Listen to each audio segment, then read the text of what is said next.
les mineurs qui notamment, sont sujets à des addictions comme le cannabis, qui maintenant le shit est une drogue, on a toujours, l'habitude de dire douce, mais elle est pas du tout douce. Elle est extrêmement concentrée, elle est extrêmement brutale, elle détruit le cerveau. Moi j'ai fait l'Institut des hautes études du ministère de l'Intérieur, on avait eu pas mal de thématiques là-dessus qui m'avaient complètement convaincue, sur les dommages irréversibles causés au cerveau par la consommation de drogue et donc du coup, ils ont un peu le cerveau en gelée, ils sont pas construits, ils sont pas câblés, ils sont dans l'instantanéité et nous, la question c'est les adultes, on propose quoi en face, contre ça?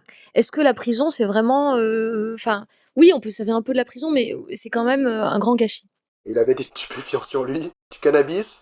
Franchement, ce garçon n'a rien, je le dis, de toxicomane. C'est un garçon intelligent. Et il m'a dit qu'il est un nouveau fumeur. Il a commencé à fumer il y a 1 an. Franchement, quand j'ai entendu ça, j'ai trouvé ça dommage. Même, je juge pas, hein, je ne juge personne. Mais j'ai trouvé ça dommage que un jeune homme intelligent comme ça, il est en BTS, MUC, Management des unités commerciales. Je trouvais dommage qu'il se fasse attraper pour ça.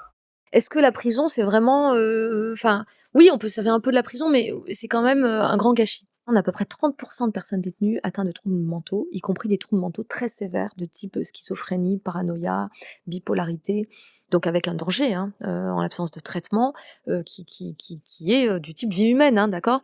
Ils ont aussi commis des meurtres dans le cadre de leur pathologie psychiatrique très grave, de type meurtre, hein, très clairement.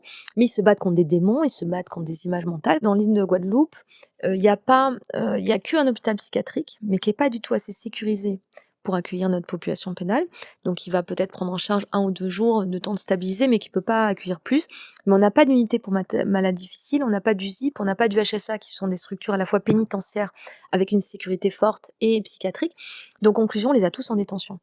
Et c'est un drame, et c'est notre drame quotidien, d'autant qu'ils commettent des faits qui ne sont pas prévisibles. Alors avec la surpopulation, en plus, ils sont dans des cellules surencombrées, donc ils peuvent devenir vite dangereux pour les autres, ou victimes, parce qu'un détenu psychiatrique peut être aussi victime, s'il siffle des chants d'oiseaux, s'il parle tout seul, s'il parle de démons, évidemment, enfin voilà, il va être aussi très vulnérable. Les schizophrènes, notamment, commettent des crimes terribles, très, très sanguinaires sur leur propre famille. C'est vraiment un cas, enfin, vu que j'ai fait un DU de criminologie renforcée de psychiatrie criminelle, c'est vraiment le cas du schizophrène. Mais le paranoïaque, c'est pareil.